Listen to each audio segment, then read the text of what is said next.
Evangelho de nosso Senhor Jesus Cristo, segundo São Mateus, capítulo 5, versos 13 a 16. Diz assim a sagrada palavra do Senhor: Vós sois o sal da terra. Ora, se o sal vier a ser insípido, como lhe restaurar o sabor? Para nada mais presta, senão para, lançado fora, ser pisado pelos homens. Vós sois a luz do mundo. Não se pode esconder a cidade edificada sobre o monte, debaixo do alqueire, mas ao velador, e alumia a todos os que se encontram na casa. Assim brilhe também a vossa luz diante dos homens, para que vejam as vossas boas obras e glorifiquem a vosso Pai que está nos céus. Palavra do Senhor. Amém. Sentemos, amados. Amém. Bom dia a todos. Que a graça e a paz do Senhor estejam conosco cada dia mais. Amém? É um privilégio, né, pastor? Reverendo Manuel Augusto, pela primeira vez está trazendo a palavra aqui para os irmãos. Estamos sempre louvando, né, junto com os irmãos, e hoje tendo a oportunidade de compartilhar uma reflexão na palavra do Senhor. Deus colocou no meu coração e espero que vá tocar no teu coração também, que você deixe Deus falar com você nessa noite. Nessa noite não, nessa manhã, né? Vamos orar novamente. Eu queria te convidar mais uma vez. O texto já foi lido. Aí no seu lugar mesmo, só feche seus olhos. Vamos pedir ao Senhor que continue falando conosco. Senhor nosso Deus, nós te bendizemos, ó Deus. Declaramos que Tu és santo, que Tu és poderoso, Pai. Que nós reconhecemos que somos falhos, somos pequenos, Deus. Somos totalmente dependentes do Senhor, da Tua graça, do Teu amor. E pedimos que o Senhor fale conosco nessa manhã, que o Senhor abra os nossos ouvidos, abra os nossos olhos, Senhor. Abra nossa mente para que possamos compreender a Tua palavra, que fala de formas diferentes com cada um de nós, Pai. E que nós saímos daqui hoje desafiados, Deus, a Te obedecer, a melhorar e a ser 100% tudo que o Senhor planejou para as nossas vidas, Senhor. Em nome de Jesus. Amém, Senhor. Amém. Irmãos, eu acho que a maioria não deve saber um pouco da minha história, alguns sabem, né? Da nossa história, Tasso sabe, né? Mas eu sou nascido em lar cristão, de missionários, né? Pastor Carlos e Solange, e a minha vida foi por aí. Alguns falam que eu já tive sotaque paulista, já tive sotaque mineiro, já tive sotaque baiano, né? Só o de Recife, quando eu morei lá, que eu não peguei. Eu não peguei muito não, Júnior, lá para cima, que você é mais lá para cima, né? Mas o sotaque é misturado por causa disso. Vida de missionário, né? Família de missionários. Então, na África também nós moramos, foram quase 10 anos entre idas e vindas para os países Guiné-Bissau e Senegal, na África. Então estudei lá, aprendi a falar dialetos lá da África, aprendi a falar francês. A gente teve que, vida de missionário assim, vai se adaptando, né? Aonde está, e os filhos vão juntos. E desde a infância, assim, primeira vez eu tinha 5 anos de idade, minha irmã tinha 3, Carla, né? Quando nós fomos para Guiné-Bissau, que era o terceiro país mais pobre do mundo na época. Você levaria seus filhos para um país assim, né? Com 5, 3 anos de idade? Alguns chamam de loucos, outros chamam né? O que tem pior do que louco? Fala que não tem juízo. Como é que vai criar seu filho num lugar desse, né? Mas tudo pela obediência ao Senhor, a sua palavra, tudo para estar no centro da vontade de Deus. E aí alguns me perguntam, como é que foi essa experiência sua, né, de filho de missionário, onde a gente ficava no máximo 2 anos numa mesma cidade. Na hora que estava fazendo amizade, começando a se adaptar na escola, tinha que arrumar tudo, vender todos os móveis e colocar tudo numa mala e se mudar para um novo lugar, tudo estranho, nova cultura. E nós somos criados assim, né? Meus pais quase, minha irmã também, só eu que não cheguei à beira da morte, assim, por causa de doenças, mas eles chegaram. Mesmo assim, eu tive mais de 30 malárias. Você sabe o que é a malária? Aquela doença, né? Que é parecida com a dengue, um pouco pior, e tive mais de 30, já pensou? E estou aqui, firme e forte, graças a Deus, cheio de saúde. E eu só tenho que louvar a Deus. E o que eu respondo quando alguém me pergunta como é que foi essa experiência para você de filho de missionário, né? Eu agradeço a Deus, eu louvo a Deus, porque eu só aprendi com isso. Nós tivemos uma visão diferente de mundo, de contexto, sabe? A nossa visão de mundo sempre foi diferente por causa disso, dessa experiência. Então, aprendemos a dar valor à energia, a uma água encanada, né? Porque moramos em lugares que não tinha água encanada, não tinha shopping, né? Não tinha carrinho de controle remoto, porque não tinha energia para poder carregar a pilha, enfim, e por aí vai, né? Fomos criados nesses contextos, hospital com as piores condições possíveis. Então você aprende a dar valor às pequenas coisas, né? E depois, na infância nós fomos, depois na adolescência também fomos, e depois da maioridade, minha irmã, por exemplo, o que ela quis fazer depois da maioridade? Sabe o que ela fez? A gente estava no Brasil. O que ela fez? Meus pais perguntaram: e aí, filha, Carla, o que você entende de Deus para a sua vida? E quais são os seus sonhos? Você quer prestar um vestibular aonde? E aí ela falou: não, eu quero passar um tempo na África do Sul. Ela foi dessa vez, já foi para um lugarzinho melhor, né? Foi lá para a África do Sul, passou lá 1 ano estudando inglês, dedicando a sua vida por amor ao próximo, fazendo aquilo que aos olhos de alguns foi um peso, né? Poderia ter sido um peso criar naquele contexto, mas não, ela escolheu fazer isso. E eu, depois da maioridade, aí sabe o que eu escolhi? Sabe que Deus falou comigo, me levou a fazer? Poderia ter ido para qualquer lugar, mas não, fui parar dentro de um seminário, né? Para estudar música, estudar teologia. Para quê? Para continuar pregando o evangelho com mais propriedade, com mais conhecimento. E depois de nós casarmos, eu e Fernanda, após concluir o seminário lá em Recife, voltei aqui para a Vitória da Conquista, onde meus pais estavam morando. E aí, sabe o que nós fizemos depois de casar? Alguém vai falar: ele é louco, é doido, né? O que nós fizemos, Fernanda?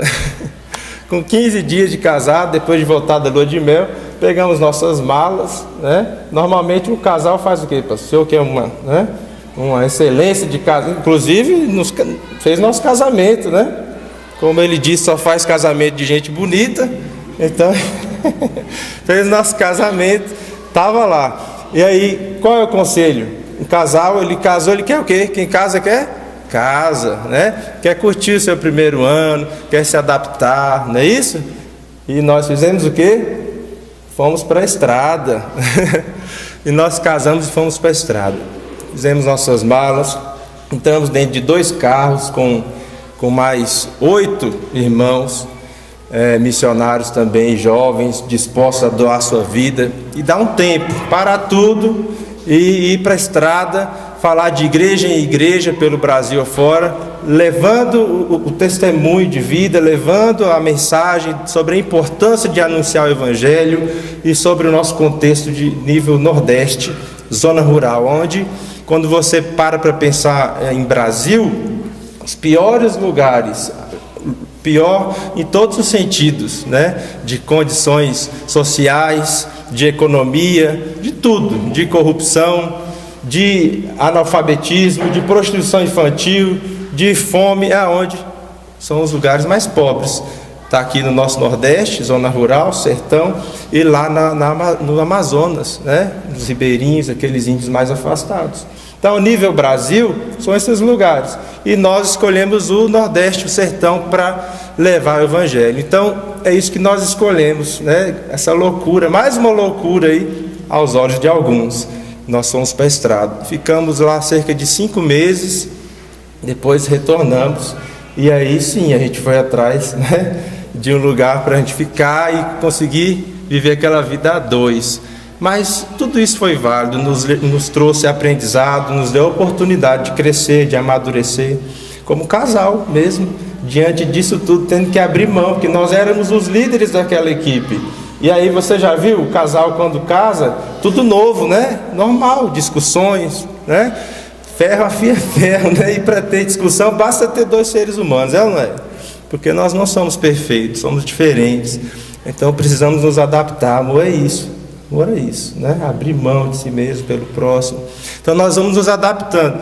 E aí, não podia discutir na frente da liderança, senão você perde sua autoridade de líder, né? Mas a gente, então foram várias coisas ali, mais provas para poder testar nosso relacionamento. Isso gerou amadurecimento, só louvo a Deus.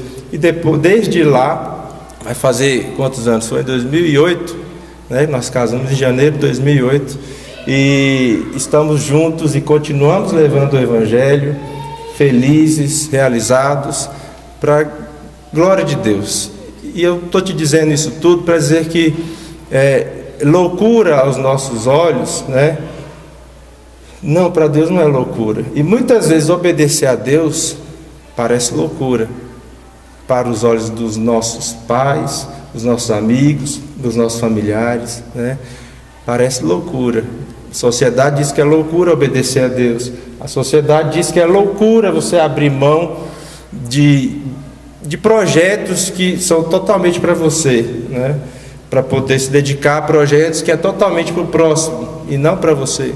Projetos em que você vai ver no anonimato, e ninguém vai saber seu nome, nem que você fez nada, a não ser aquelas pessoas para as quais você foi uma bênção, né? Você foi luz, você foi sal, que é a mensagem de hoje.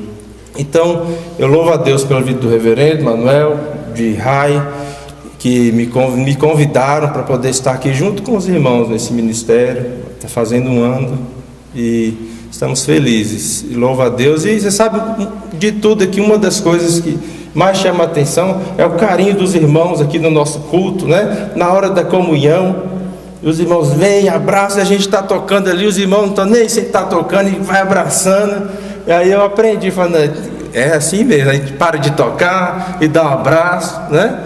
E faz questão desse momento. Isso é um diferencial aqui da nossa igreja, né? Outro é a palavra do nosso reverendo, da nossa reverenda, se pode dizer. Minha irmã Lázara olhou assim para mim, né? Que palavra sábia, tem sido um aprendizado nas quartas-feiras, né? Nosso irmão Júnior, sempre participativo, com seus testemunhos, abrindo seu coração, e só temos aprendido. Que bênção, que crescimento. E eu louvo a Deus pela vida dessa igreja. Irmãos, feita a apresentação, se quiser saber mais, depois a gente conversa, tá? O texto nos diz o quê? Nos fala sobre o sal. É um texto bem claro, bem simples, né? E eu fiquei pensando e orando a Deus, o que eu vou pregar, qual mensagem o Senhor quer que eu leve. E aí eu rodei e caí no tema do qual a gente mais fala, que é sobre missões, né? Falei, já que é a primeira vez, 1 ano esperando essa oportunidade. 1 ano, então vamos pegar essa oportunidade, vamos começar a estrear aí, falando do que a gente mais gosta, né? Do que o nosso coração vibra, que é por missões, é por anunciar o Evangelho.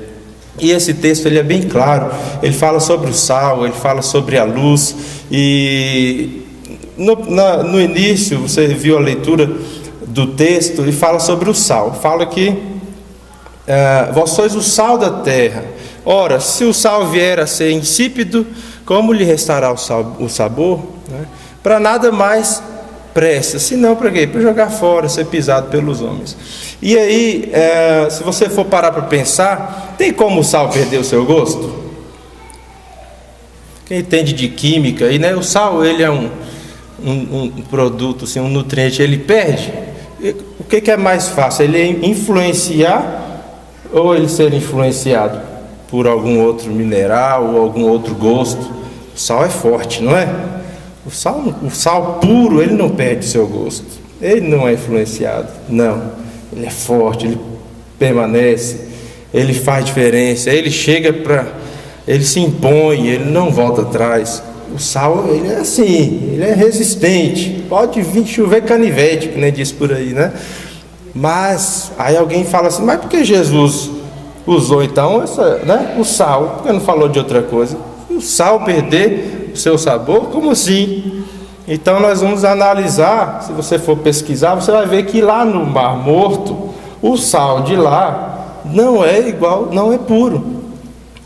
O Mar Morto tem outros nutrientes, né, outros sais minerais, e ele se mistura e ele não é um sal puro. Então o sal de lá, ele perde o gosto, ele fica insípido, sem sabor, ele perde, porque ele não é puro,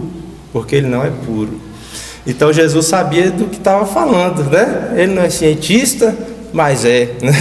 Tudo que ele fala faz sentido. Então eu parei, mas olha que interessante, né? Estudando sobre o texto, o sal de lá perde o sabor, mas o sal puro não perde o sabor. Por isso Jesus está nos falando que nós não podemos perder o nosso sabor. Ele está dizendo, vocês são o sal da terra.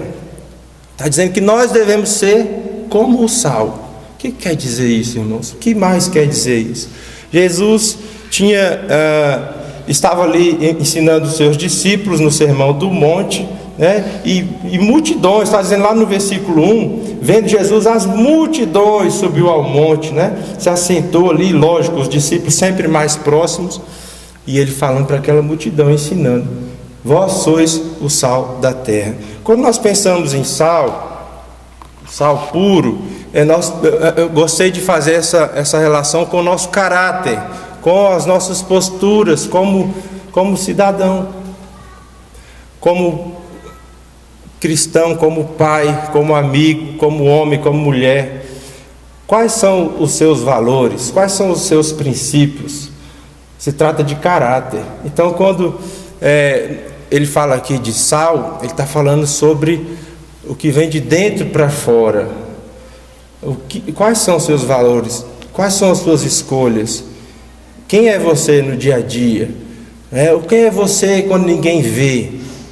Está falando sobre fidelidade, está falando sobre persistência, está falando sobre fé. Se trata disso. E se você for parar para pensar no sal, o sal ele faz o que? Ele conserva. O sal ele dá sabor, não é verdade? Quem já comeu carne do sol aí?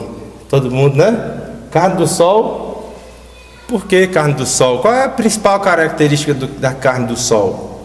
O sal, né? Então, nesse sertão aí, quem já foi, você vê a carne ali pendurada, né, debaixo daquele fundo de quintal ali, na cozinhazinha, aquele forninho, aquele fogãozinho a lenha, onde a comida fica ali no fogo o dia todo para não estragar, passa da noite de um dia para o outro ela no fogo para não estragar, não tem energia, não tem geladeira, e a carne, salga ela, pendura ali, porque aí preserva, não é isso?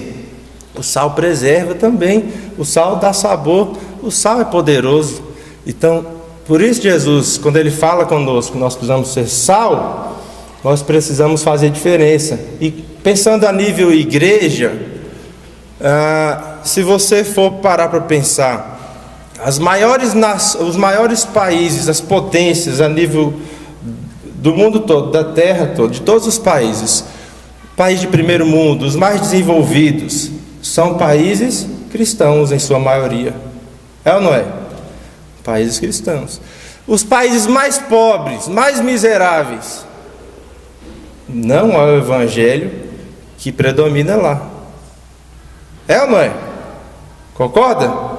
Então, existe a nível da terra toda, existe a janela 1040. Alguém já ouviu falar? Janela 1040 é um espaço ali no mapa, né, de longitude e latitude 10 por 40, que é traçado ali pegando o sul da Europa, o Oriente, o norte da África, se concentra por ali, um pedaço da Ásia, e aqueles países ali foram, após pesquisas, foi encontrado que aqueles países é onde tem menos presença evangélica, menos presença de igrejas evangélicas, menos cristãos.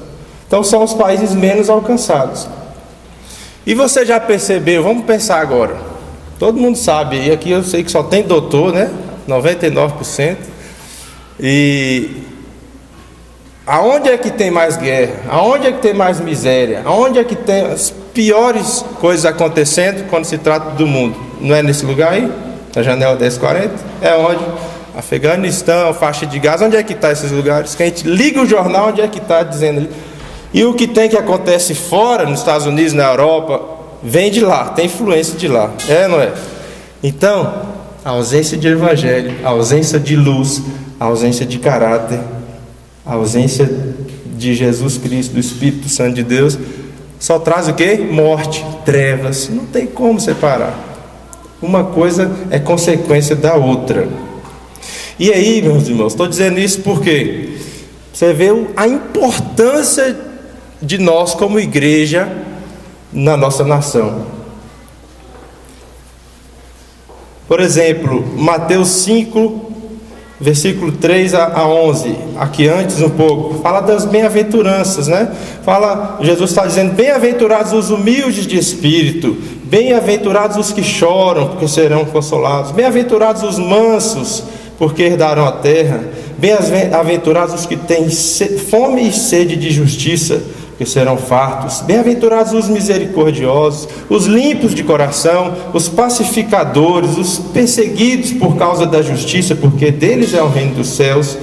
Bem-aventurados sois quando por minha causa vos injuriarem e vos perseguirem, e mentindo disserem todo mal contra vós. Regozijai-vos e exultai, porque grande é o vosso galardão nos céus, pois assim perseguiram os profetas que vieram antes de vós. Jesus está dizendo isso. E aqui está a receita, né? Está aqui uma boa referência para nós do que é o caráter cristão, do que é ser salvo.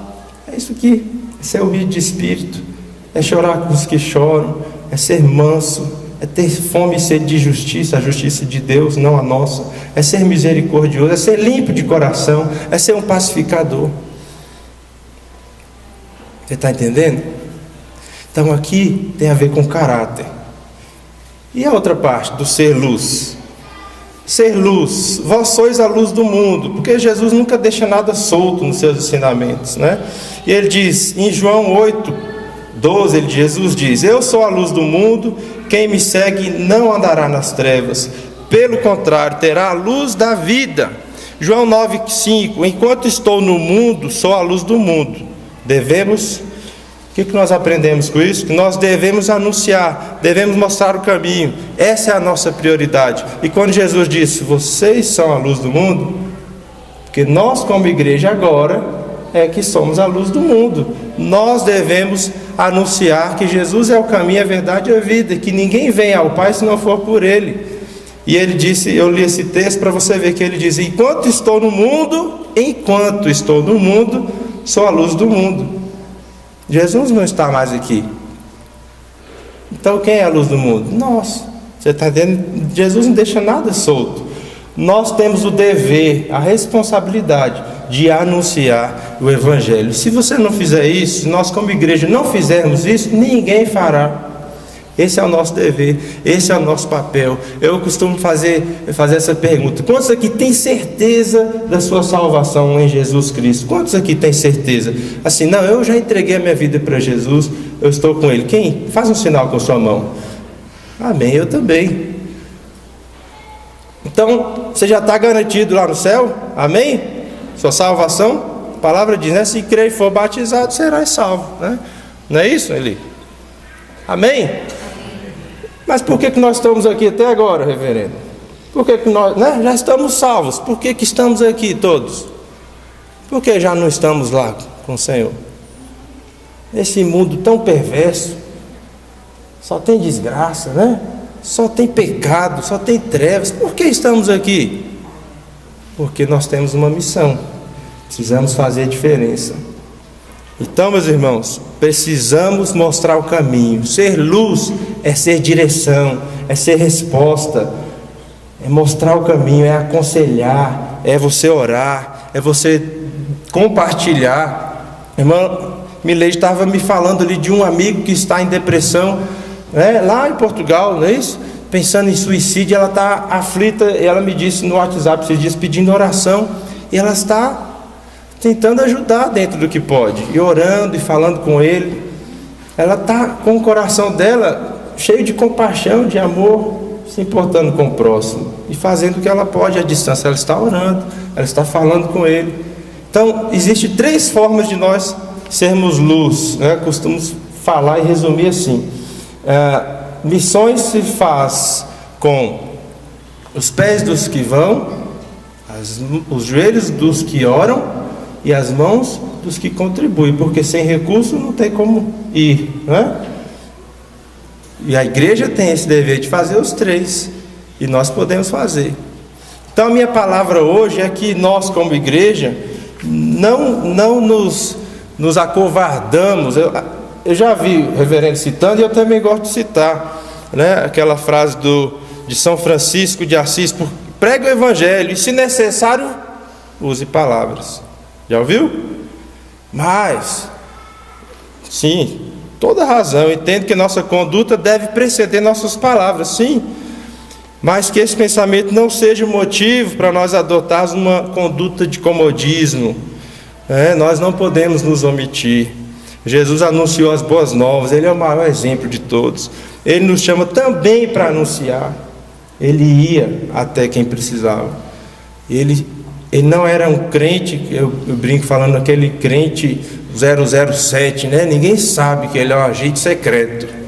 Eu sou um crente, sou um soldado. Meu sogro Walter Coelho gosta de falar: nós somos soldados, a igreja é o exército de Cristo, ele fala, E somos mesmo. Mas de que agência? Soldado 007? Ninguém sabe que você é o Deus que você serve, você não se manifesta. Não, porque São Francisco de Assis diz: prega o evangelho, se necessário use palavras. Quer dizer, então não vou usar palavras, não. Basta eu agir, ser fiel, basta eu ser sincero, basta eu ter uma boa conduta, e eu não preciso falar nada para ninguém, eu não preciso orar por ninguém, eu não preciso abençoar ninguém, eu não preciso dizer por que eu abençoei. Amém? Amém nada, Não é assim. Misericórdia. Não é assim.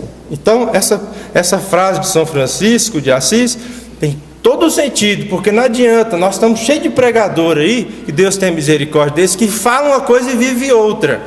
Está errado, vão dar conta diante de Deus. Agora, a palavra de Deus é a palavra de Deus. Ela é pura, ela é perfeita, ela não falha. Deus não falha nunca.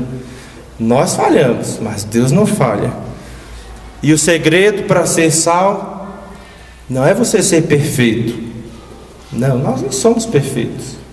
Mas ser santo é ser separado.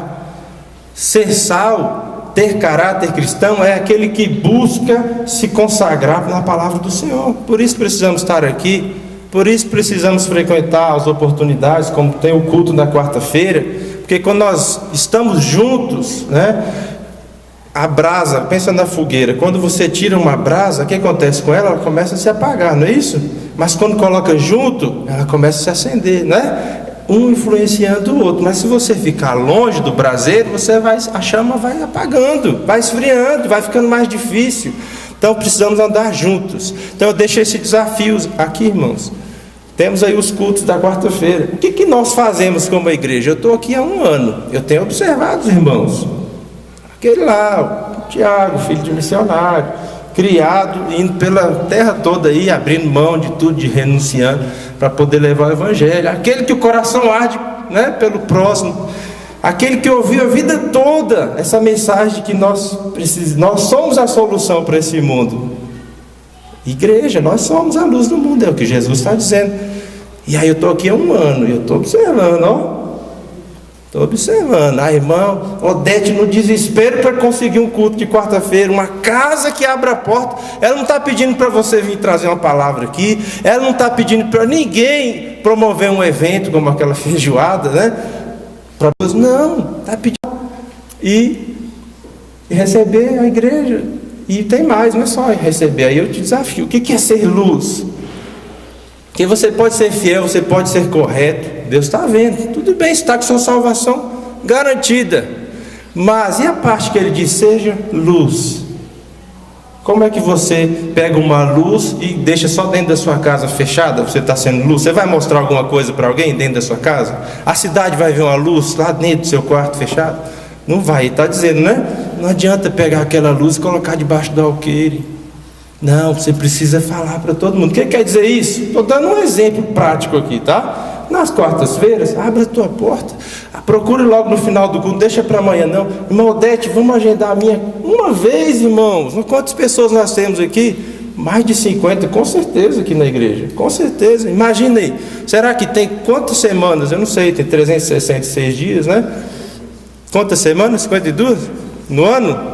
Olha, então acho que se cada um abrir sua casa uma vez no ano, eu acho que nós vamos ter culto garantido. Irmão Odete vai ter que fazer a agenda do ano inteiro.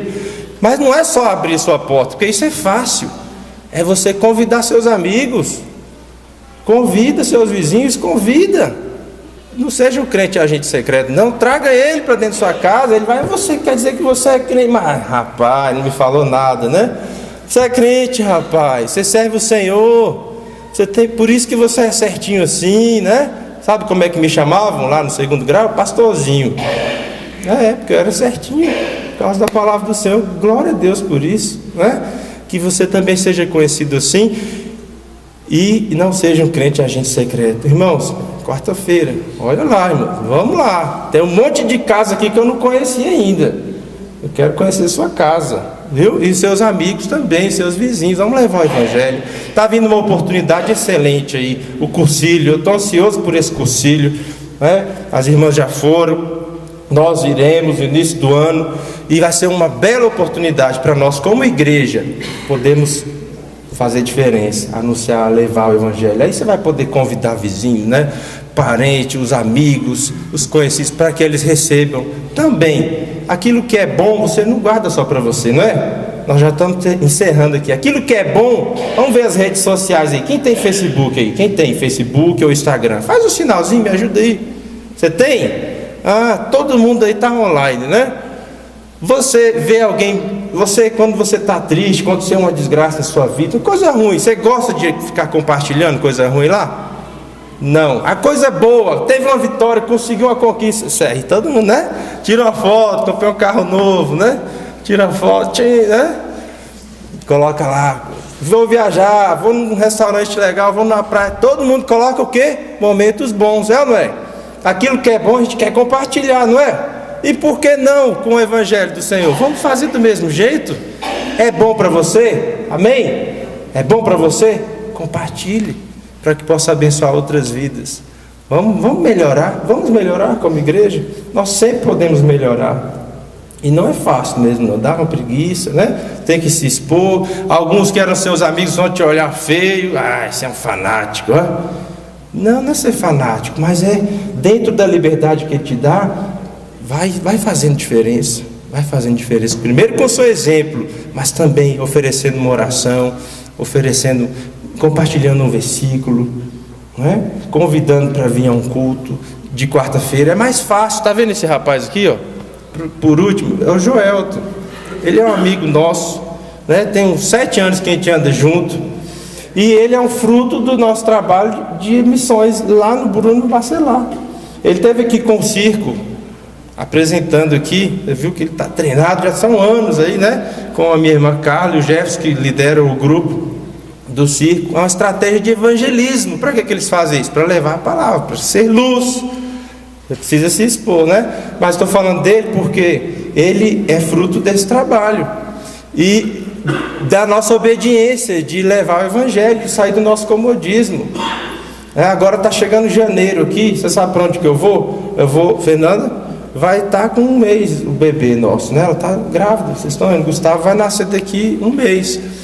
E vai estar com 1 mês de nascido. Eu vou, já está marcado uma viagem de cerca de 8 a 9 dias no sertão. Nós vamos lá, eu vou lá. Ela não vai, mas eu vou lá. E vou para quê? Junto com o Circo Oxente, junto com o Oxente Musical, que é o grupo de forró que a gente tem. Mas fala, mas forró, mas pode, reverendo, tocar forró? Não é pecado, não? Porque aqui a gente nunca tocou, né? Será que é pecado? Não, o que é pecado? Deus é quem é o Criador de todas as coisas. O diabo ele veio para matar, roubar e destruir, né? Tudo que ele fala que é dele é mentira, ele não cria nada, inclusive nós. Quem nos criou foi Deus, quem nos dá a criatividade foi Deus, todos os dons são de Deus e devem ser usados para a glória e honra dele. É por isso que nós tocamos forró aonde? Dentro da igreja?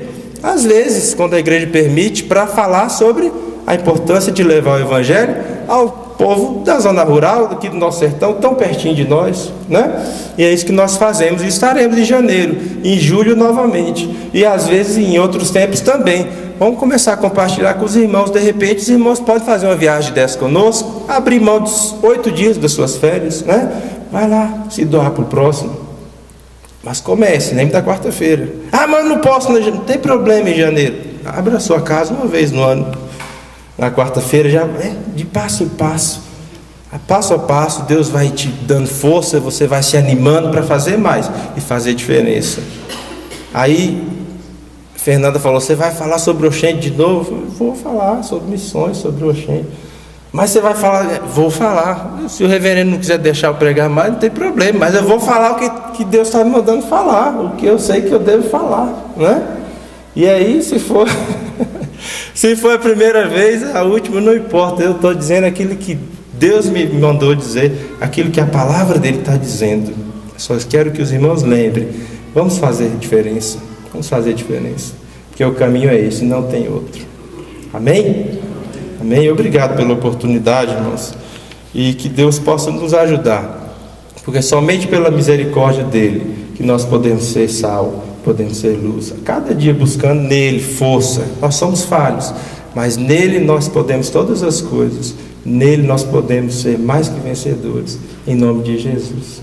Amém?